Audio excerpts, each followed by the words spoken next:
Teray, awesome to see you, man. I'm really excited to dig in and learn from you on what you're up to right now and why you're so amped up about it and how we can all learn from that work and help support and pitch in on that work. So let's dive right in. Purpose Commons exists because, as you said, systems aren't optimized for purpose exploration. But before we try and figure out the solutions, ground us on what is purpose, how is it different than goals, or No. knowing what your major is or what you're passionate about. Yeah. No, I appreciate it. I'm excited to be here, man. I know me and you have been talking for a long time. Like, how do we cause some trouble together? And I think we're those stars are starting to align. So, Well, we've caused some good um, trouble in the past too, but absolutely, absolutely. You know, this word purpose, it might make sense for me to kind of like frame out how I even got to this question in a meaningful should. way. So, Yep. as you know, and some of the folks, shout out to Nate, when I was at Ednium, one of the big things that we kind of identified was that like there didn't seem to be a shared common definition around success when it came to education. And so as a result, like where we start everywhere is like, well, let's just go talk to the people. And we started talking to as many alumni as we possibly could. And we kept hearing, these like five kind of categories of how folks would talk about purpose, right? They'd say, or about success. They'd say, money, financial sustainability. They'd say physical and mental health, identity, quality relationships. And then they would say purpose. And this purpose word kept coming up. And so when I go and talk to the field about it, and I talk to funders, I talk to all these different folks, they're like, cool, we got frameworks for all these other things, but purpose, like, what do you mean? Like, that seems Hmm. squishy. Like, how do you measure that? Like, that's cool, but we can't really like focus on it because, we don't have that whatever traditional measurement system or whatever. And so, when I was looking for what was going to come after Adnium, I kind of got challenged by my dad around asking me like, well, why was I just looking for a job? That like I'd never actually called him, telling him that I found a job before. I always called him and said, yo, there's this thing I want to do. Hmm. There's this problem I want to solve. There's this thing I'm more curious about. He's like, so what is it? Like, what's the next question? I was like, you know what? I don't really have a good answer for when people talk to me about purpose. You know, come to find out, there's this whole world and this whole growing field of study around purpose. And the interesting thing about it is like even within academia, there seems to be, different conversations around how to define this concept. The Hmm. one we typically go with is that it's this central organizing life aim that helps you Hmm. prioritize your thoughts and your actions. So that's why I've been able to explain it to folks is like really if you're walking down the street, we want folks to be looking up. Almost like less so matters around what they see when they look up, but we want them to look up as opposed to kind of like to their shoes. They know where they're going, they have a direction. Yep. And it's demonstrated, folks that have scored high on a sense of purpose, has all these different benefits. Like people literally live longer. The studies have shown they're more stable in terms of their emotional kind of standpoint. They can make more money. Like all of these outcomes that we say that we care about for youth or just for human beings in general. Purpose seems to be this like upstream, the most predictive kind of factor, developmental asset that doesn't actually come after you've graduated or went to school or got the job. It's actually a core developmental asset that's going to get you to those points, right? Mm. And in that way, it's not a goal.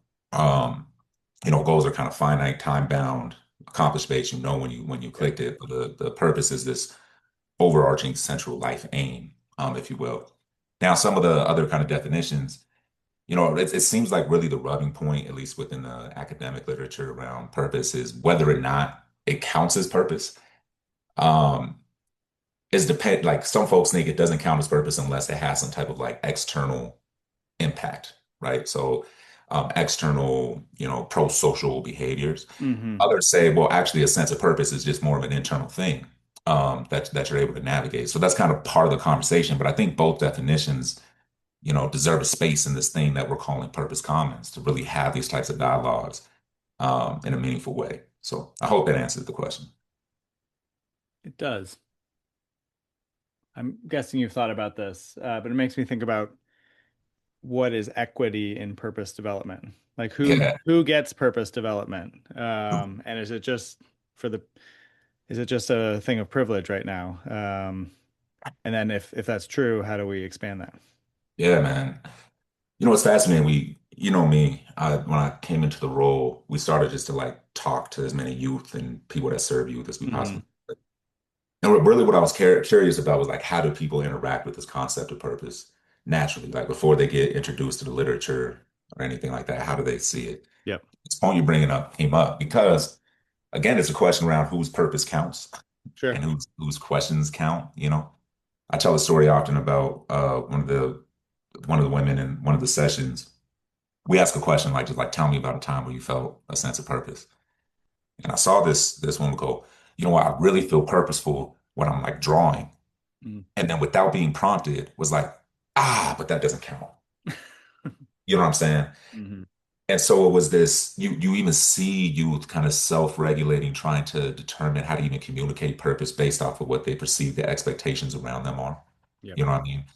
Um, so that's one side of it. The other side of it, though, to your point around equity, is like who gets to have these like purpose developing, I don't know, support systems. You know what I'm Hmm. saying?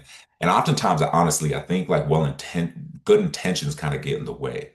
So we talk about like Maslow's hierarchy. We talk about how, well, how could we expect somebody to perceive or to explore, to think about their sense of purpose if they're hungry, if you will? Hmm. But there's literature and people that have written books about how that purpose actually is the thing that gets them through that hunger in a lot of ways, Hmm. right? And so we have to kind of shift our collective mindsets around, again, away from purpose being something that you find later on after you're stable, to purpose is actually the thing that's going to help you get to wherever it is you're trying to go in the first place. Right. Our big uh our big reframe of purpose, and one of the big things we're trying to communicate is that the research shows, and I think our human spirit and intuition also kind of align with the fact that purpose isn't actually found, it's cultivated over time. And it's Hmm. cultivated within the context of your environment, the way we talk about purpose, the incentive systems that we have to navigate. Because if it's found, it could be lost, it can be taken away, it can be, all these different things. But if we can reframe it as something that's cultivated, it changes purpose from like this individualistic thing to a collective responsibility Hmm. of the folks around us. So, how do we change it? I think it's a mindset definition and framing shift Yep. rather than it is particular like intervention, if that makes sense. Yeah. And a process over time, not just a A- binary. You have it or you don't. Absolutely. And also I want to make the point, like we talk to kids, really affluent kids in like boarding school in like Connecticut to, Hmm. low income kids from the South to, everywhere in between, throughout the rest of the country. And almost every single one of them said, I'm operating in an environment that doesn't make me feel like I can explore or express my sense of purpose. Hmm. Either that's because I'm constantly in competition or I'm being pushed for one particular output, whether that be, higher education or, whatever, maybe that's driven by family. Yep. But so many people are talking about like, I don't have the relationships necessary for me to really be able to explore this in community with other folks. Hmm. And that wasn't limited to kids without a lot of resources. Right. You know what I'm saying? So that same feeling and sentiment, it seems to be existing. There's more work that has to be done, but that's my read on these initial conversations. And what do you say to students when they tell you that? I kind of reiterate what I was just explaining. Like, yo, this is your purpose is something that you have to consistently maintain over Hmm. time.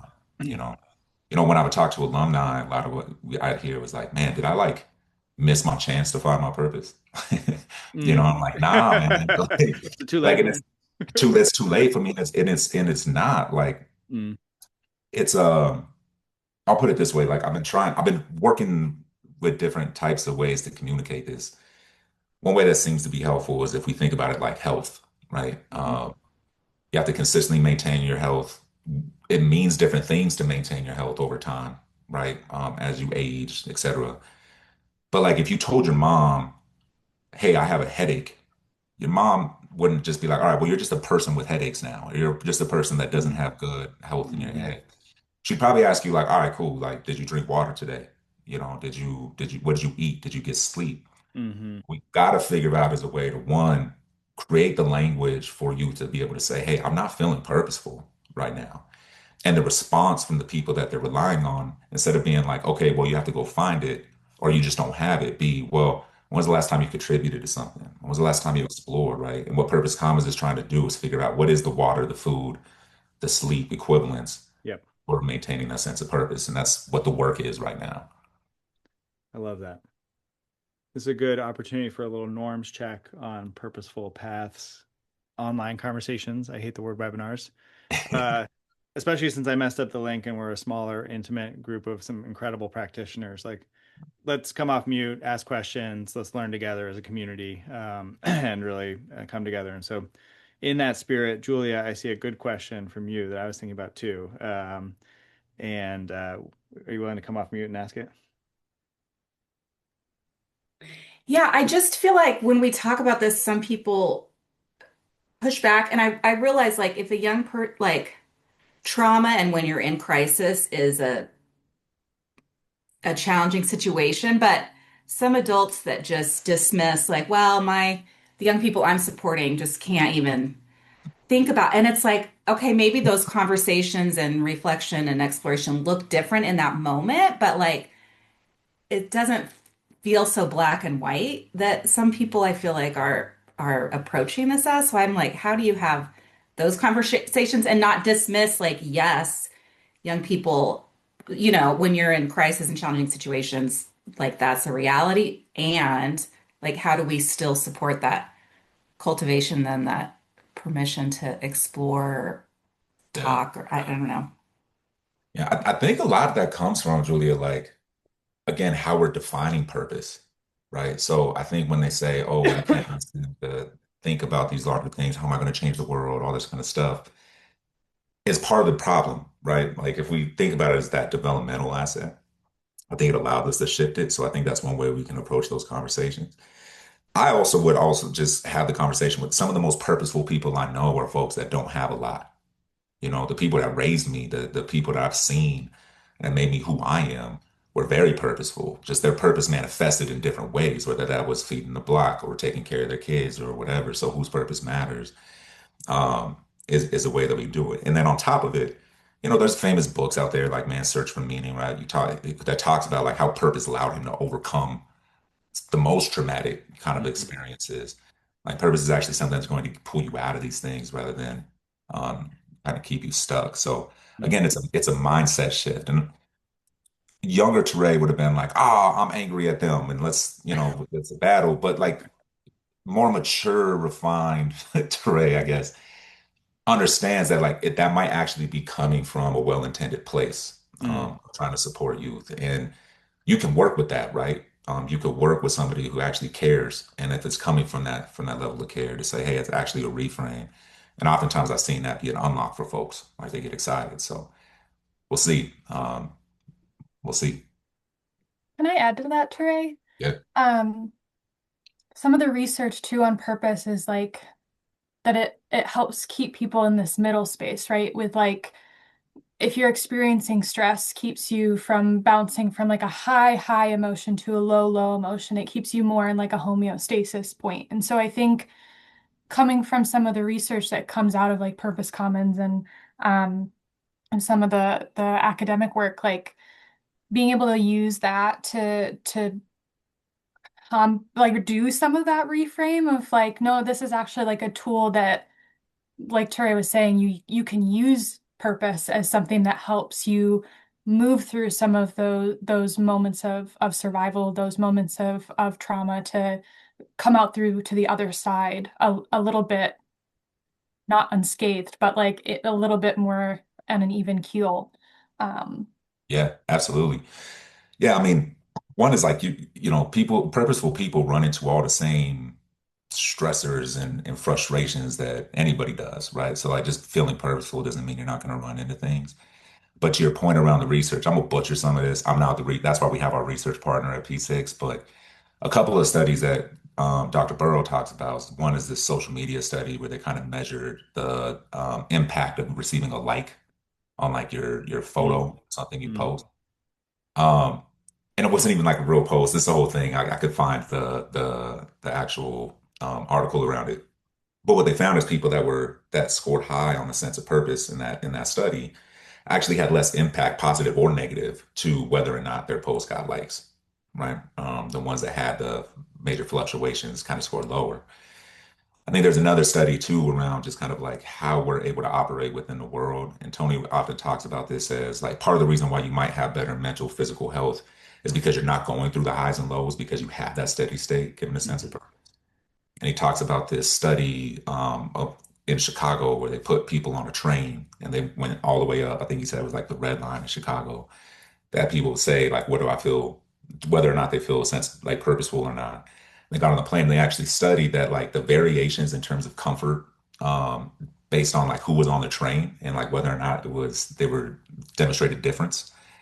Same thing, like folks that scored lower on a sense of purpose had higher fluctuations in terms of whether or not they felt comfortable, safe, like they belonged, etc., while going on this train journey.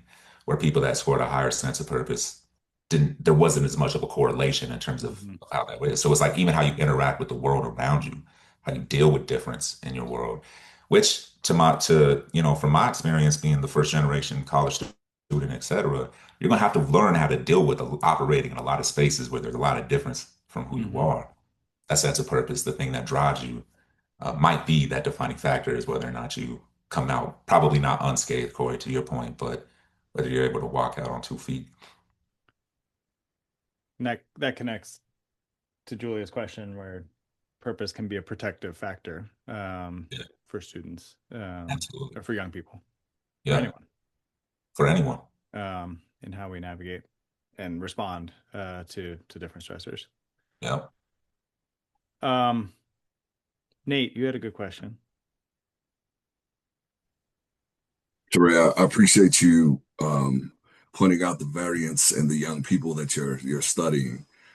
Thinking about people that I know in my life who grew up with means, have different kinds of pressures. But that still, I think it's fascinating that most of the young people that you describe feel out of purpose, and I may be using the wrong phrases.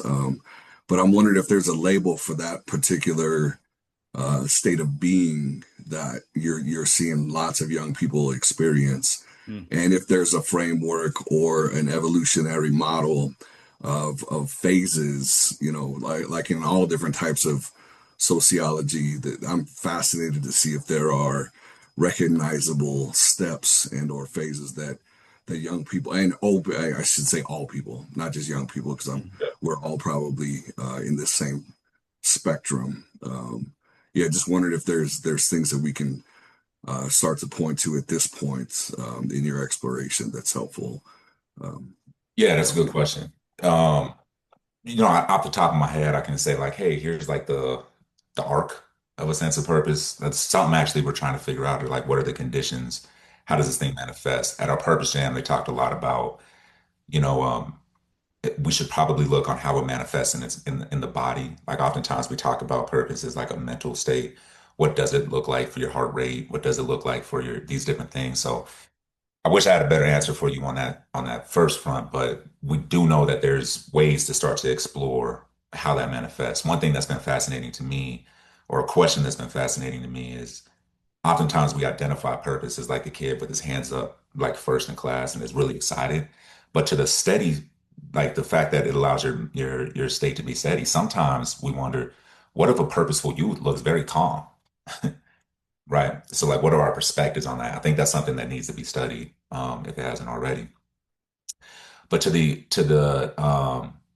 point around like how do we engage in this and like kind of create the conditions? There is this framework called the ARC model that's been proposed in terms of like the environments or the conditions upon which you seem to or people seem to feel a sense of purpose. And ARC just stands for agency, like they have choice in terms of what the things are that they're doing.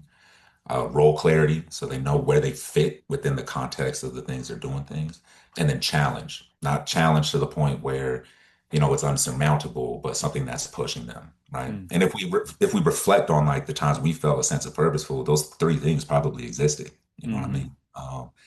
And it's interesting how that connects to like leadership and how like leadership oftentimes is said like clarity, agency, and pushing them. And we have those conversations asking when people felt like they had a sense of purpose. Oftentimes they were in motion, they were in action, and they would reflect on times where they were being challenged a bit. So that's the best thing I have off the top of my head right now, Nate. I'm sure we could dig in. to what It the was student. half question, half request. Yeah, I got you. Yeah, this is why we do these things. You You know, feel me? all this whole, yeah, yeah. We'll send this webinar over to our folks at P6 and be like, yo, you know what I mean? Let's find this or let's build it. Yeah. Yeah, Thanks, man. I also appreciate that kind of state of being comfortable, being uncomfortable, and yeah, I do think that has to do with yeah how comfortable you are with yourself, and purposeful in those uncomfortable situations. yeah, Hmm. Appreciate you, man. Yep. yeah.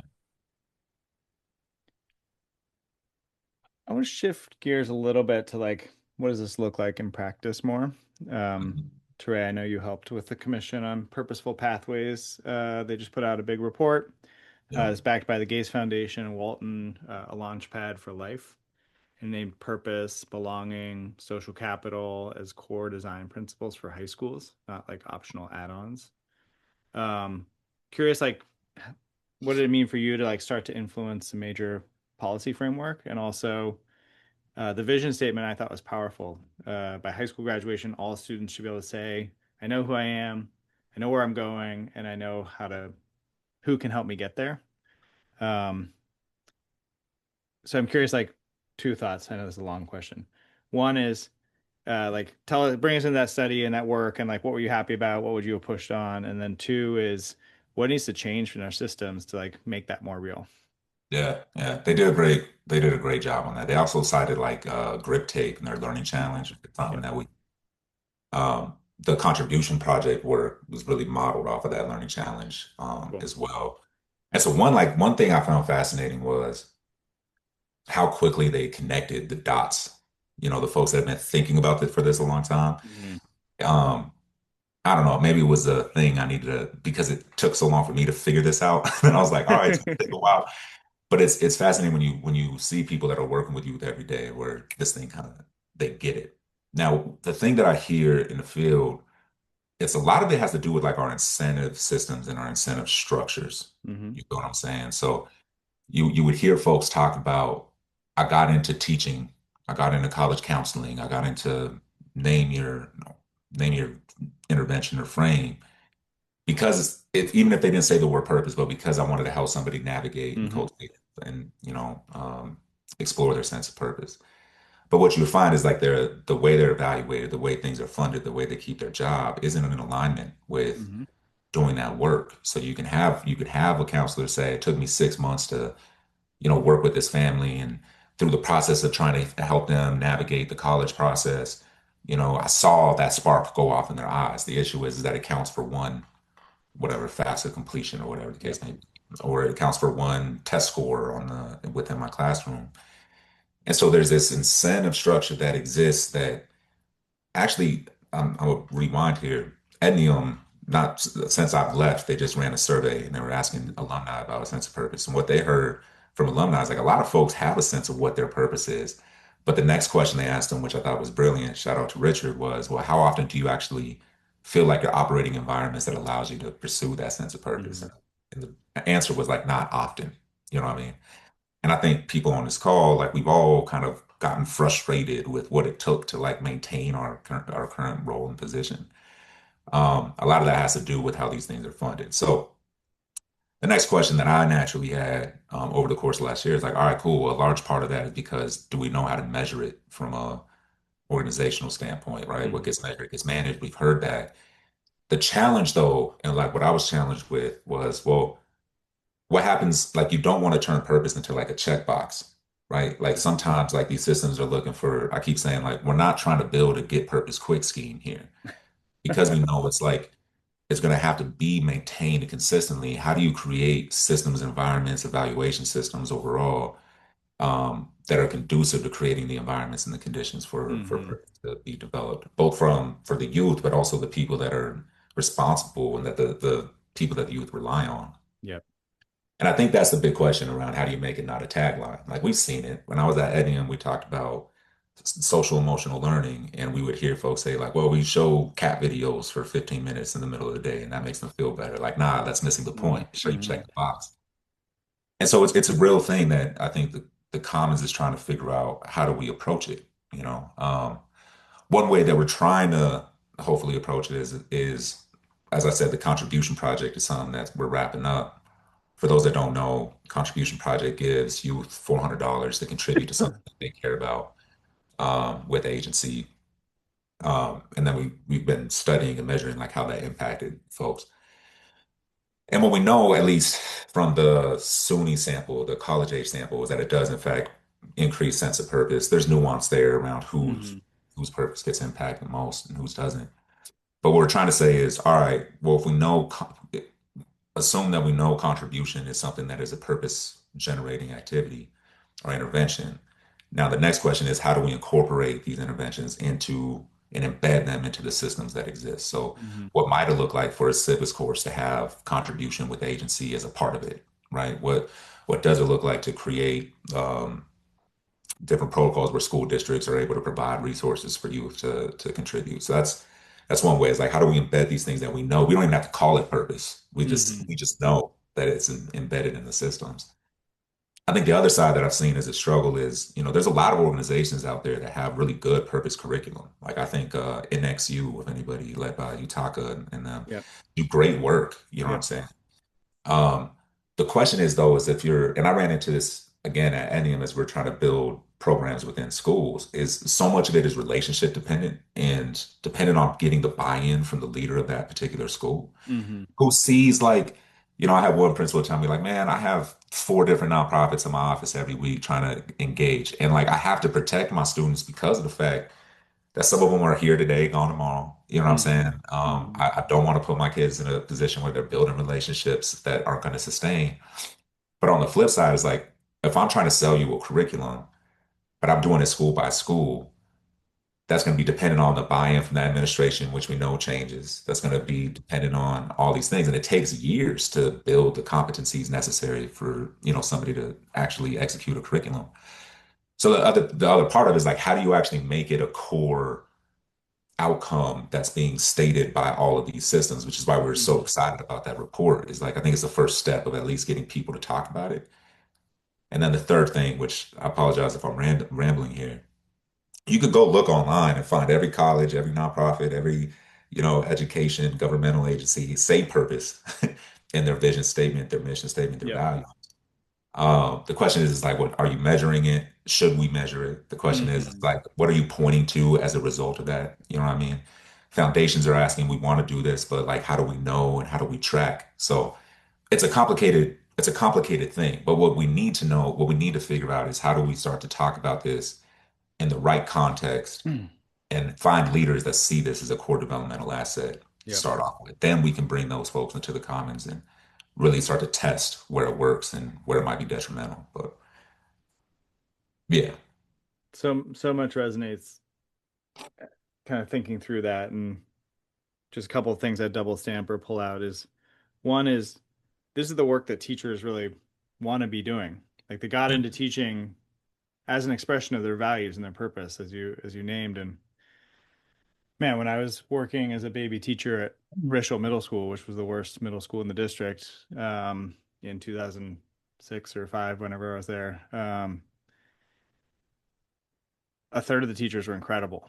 Like, I'd let them be with my little kids any day of the week, and a third were poisonous. Like the system had beat the values and the purpose and the drive out of them by that point. And my takeaway from that was that failure does really bad things to the human psyche, kind of repeated failure and like kind of being in a broken system. And that was a core driver for why I wanted to start Rocky Mountain Prep, was to like build um, organizations around committed, purposeful, values-driven people, where we worked together and grew together. And we obviously weren't perfect with that, but that was a big insight of like, how do we support teachers to do the work in a way that drew them into this in the first place, in a way that honors and values their purpose and motivation, not in a way that destroys it.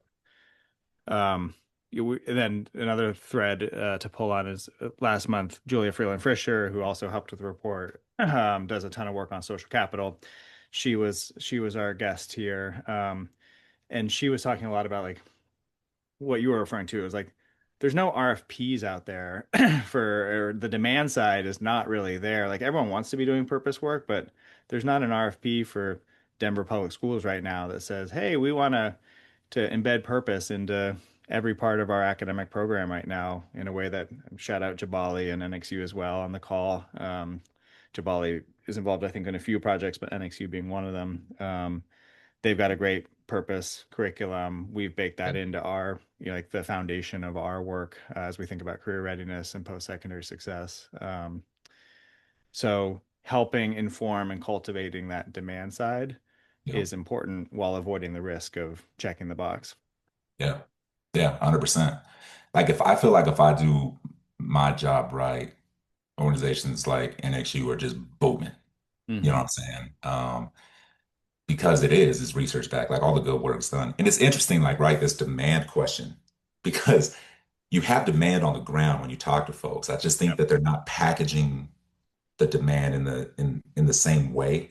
You know Yep. what I mean? Like where we build collective language around social emotional learning, we build collective language around growth, the growth mindset, et Yep. cetera.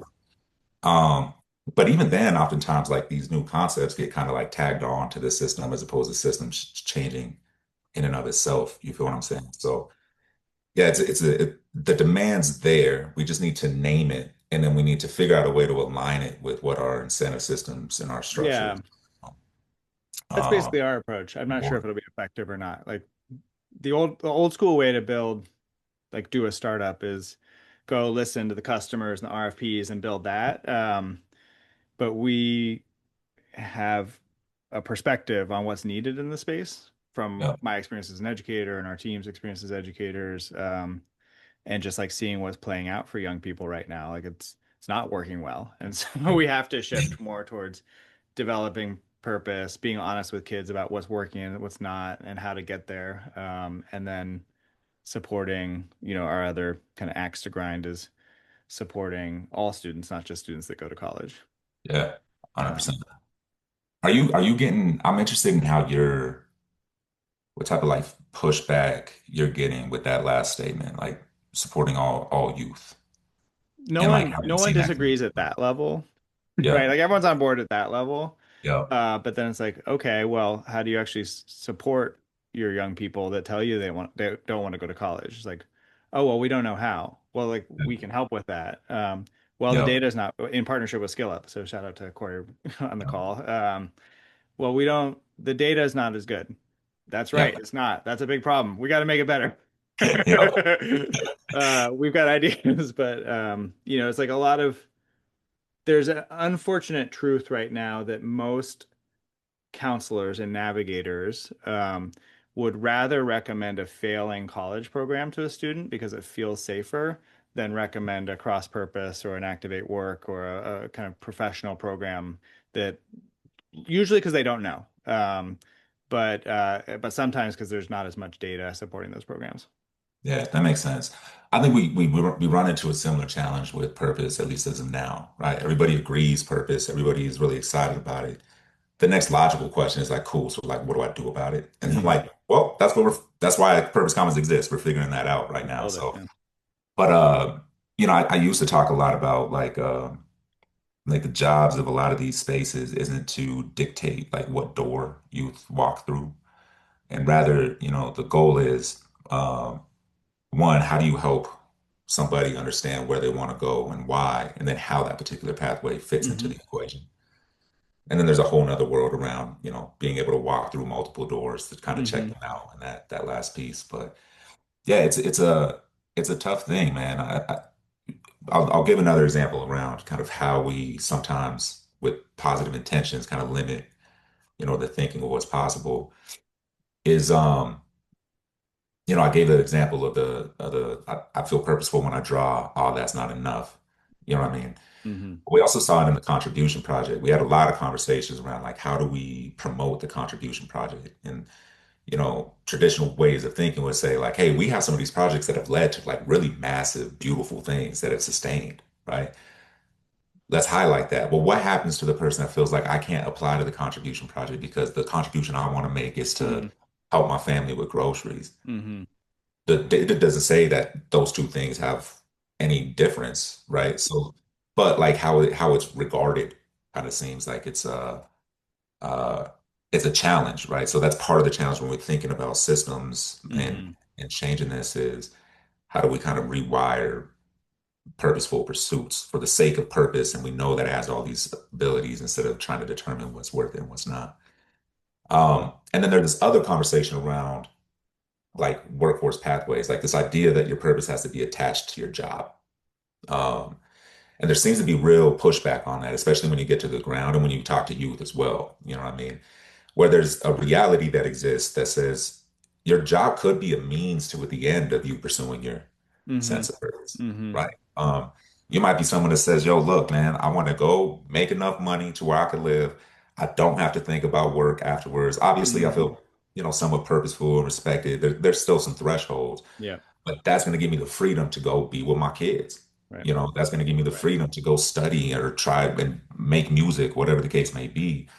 So that's another sticky point of like how do we think about this in relationship to, Yeah. pathways for employment? And I don't think there's one solid good answer. I think the answer is how do we equip people with the ability to navigate their own thinking around what they Right. want to do, what type of impact, who they want to be, and then match things that allow them to pursue those things. And that's hard to put on a grant report. That's hard to put on Yeah. an Instagram post. You feel me? I don't know. I've learned sometimes that nuance doesn't sell. That's for And sure. so how do you package these up to where you can maintain that nuance with some integrity? That that is a good question. That's my grandmother's British, so I'm allowed to say this. That's a sticky wicket. I don't even know Um, what that means. it's a cricket term. Okay, word. Means it's a tough problem. Bet.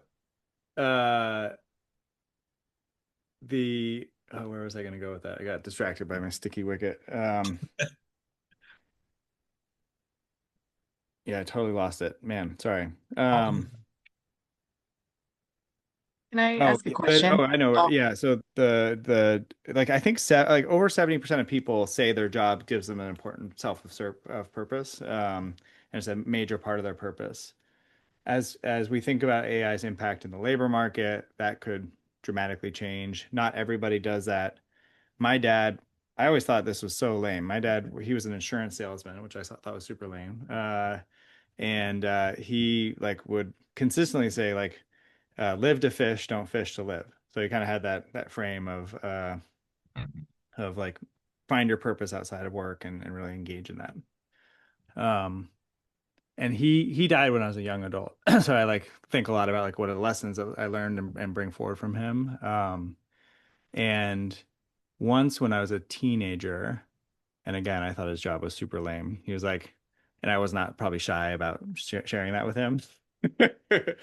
I was a teenager and he invited me to go with him and like just follow him around for a day of work. Cool. And we were living in Pittsburgh at the time, and we drove all over Western Pennsylvania and all sorts of different places, and sat in multiple farmers' living rooms and talked about their lives and what they'd built on their farm and their kids and their goals and what they were trying to achieve in their life and how they wanted to plan for that and manage risk. And my dad kind of sat in the living room and broke bread with them and had that conversation with them. And I was like, you know what? This is pretty cool. Yeah. And it's not just, there's purpose to be found there. And I know he found it with that. But I'm obviously kind of the opposite. Like I've always insisted that my job has to be a way to define my purpose, which for me is expanding opportunity and expanding access to the American dream. And that was true when I was a teacher and a school leader and true today. No. Um, Maybe in closing, I'd like you to share what gives you purpose, Teray, what drives you, Well, and then we can open it up. yeah, definitely. And I just want to touch on that point. I think again, the tricky part with the nuance, the sticky wicket, I think you called it, like it's introducing this new frame sometimes makes people feel like, oh, well, the other frame doesn't have any value. Mm, But it hmm. does, right? Hmm. Like there is value to people who are finding Totally. purpose and pursuing their purpose via work as a vehicle. I think it's like it's just not the only one. You know Yeah. what I'm saying? Similar to I think the case y'all are making around college, college and then these other career pathways. I would argue that point as well. It's like there's me saying that there's this other thing, these other 50% of kids from Colorado that aren't going to college. We should probably help them as well. Hmm. Isn't me saying that we shouldn't also help you be able to navigate this college Of thing? And course. so again, that's like we're trying to like broaden the scope rather than Hmm. shift the lens, if that makes sense. And yeah, that's another part of, kind of introducing some of these new conversations. And I think to answer your question is that's the thing that gets me going, man. I've learned I love building stuff. I love the messy. I love being able to get on these spaces where people are saying like, "Oh, you're supposed to be an expert." Me being like, "I don't know. Like, let's figure this out together." You know what I mean? I've learned about myself that the thing that I think gives me purpose, gives me a sense of purpose, is one when I'm in a learning mode. Hmm. You know what I mean? And two, when I'm able to have these types of conversations and somebody says like, yo, that made me think about something differently. Hmm. We're able to engage together. And I'm blessed to be in a position where I could do that as a job. You know what I mean? It's not always easy. Sometimes it sucks. You know what I'm saying? Like, because you feel like you're the only person in the world like thinking some things, but then I get to be on webinars like this with other folks that make you feel a little bit more sane, and not alone, I guess I'll say. So yeah, man, I think hearing people's stories, being able to ask better questions, Hmm. able to kind of challenge and push the status quo a little bit. You know what I mean? I can't lie. I do kind of like walking into environments where I know not everyone's going to agree with me, and we get to engage in that way. Well, I'm shocked to Uh, hear you say that, Teray. sure you are. Lucky me. um, but you know what I'll say too, man, is like the coolest part is like my son was with me, and he was like, huh. And like he didn't say much. I was like, he was watching me do my thing. He was just like, huh. And I was like, oh, he's seeing his dad move in a way that like gives him life and energy. You know what I'm Hmm. saying? And like I'm setting that example, and protecting that for the people I'm responsible for, I think is the thing that keeps me going. So maintain authenticity everywhere you go. I love that. Yeah. Well, we could talk about this all day, but I want to make sure that we honor the other great folks in the room. What questions have sparked for you? Caitlin, I think you asked Yeah, come on, Kaylin. Yeah. Sorry. Um, Hi. Nice to meet you. I uh, hope to connect later in the future. But look, we have done a couple rounds of, I work for Chrysalis International. We're a group of nonprofit schools, charter schools here in the US and no fee schools internationally. And we've always had this long-term vision for our graduates to be financially stable, upward economic mobility, and finding their life purpose. So we've been around for 25 years. So we have a history of this type of work. 6 years ago, we did a root cause analysis. We work with our graduates for 5 years after high school graduation. We did a root cause analysis on graduates who were earning the kind of financially stable wages that they wanted to or not. And two things came up. One was this sense of purpose, understanding their why, clarity of direction. But the other thing that came up that maybe was a surprise, maybe shouldn't have been, but is coming up. We're doing another root cause analysis again with post-secondary success, and these two things are coming up again: purpose or clarity, um, and the second piece is the influence of the family systems around them yeah, for good or to that as a type of a barrier, honestly. So I guess I was wondering if or how we're thinking about this. It caused us to look again at how we're working with parents and caregivers and engaging them, et cetera. How is this purpose work? How are we thinking about this beyond schools? Hmm. Or yeah, are we, or should we be? yeah. Nah, that's beautiful. Yeah, I definitely want to connect because I'm Let's fascinated by connect. what you're building there. Yeah, a funny story. I tell this a lot where I was an admission counselor at DU. It was one of my first jobs after college. I'd have these like janky suits on that, got from the secondhand store. But I had my little gold name badge and I was making like 30,000 a year. I was struggling financially. But but my grandma was so proud. Hmm. You know what I'm saying? She walked around everywhere. Yo, like my grandson works at DU. He works at the Hmm. university. She didn't know what I was doing there, but like he works at it because it was like this like she could place it. You feel me? Then I got another job that paid me a lot more money, that was more aligned with my sense of purpose, was allowing me to do these things. She's like, well, what do you do all day? You know what I mean? Like,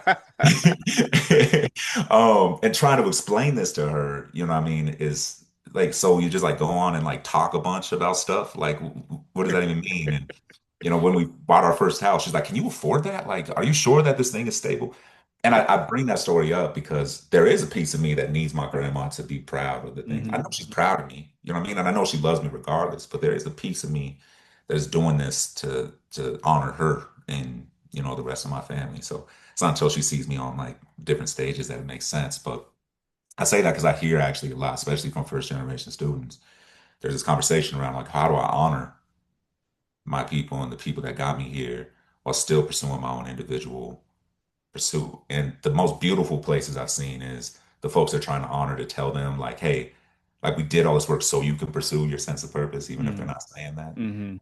And unfortunately, we've only been trained to have one frame of what success looks like, and therefore, like we're not trying to harm you. We're trying to we want to help you in that Hmm. way. But there is something real to it, and I hear it time and time again. I felt it myself of the sense of responsibility that comes with being the first in your family to go to school, or the first in your, or the responsibility that comes with having to set an example for your younger siblings.